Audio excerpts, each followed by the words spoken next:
তুমি কি চাও না আমি বাবা হই, আমার একটা সন্তান থাকুক? তুমি তো দেখি ছবির চেয়েও বেশি সুন্দর বাস্তবে। বাচ্চা হয় না, এটা কি তার অপরাধ? এটা ছোট্ট একটা সমস্যা।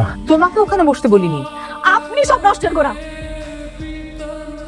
আমি আর এই বাড়িতে থাকতে পারবো না। তোমার বাড়িতে ডিভোর্স লেটার চলে যাবে।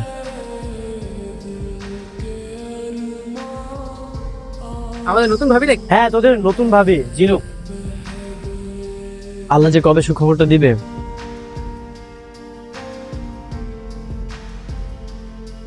আরেকটা বিয়ে করেছে।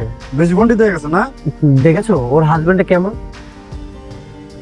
একটা ডিভোর্সিং এর কপালে এর থেকে ভালো হাজবেন্ড কিভাবে চলবে? নেগেটিভ বাবা।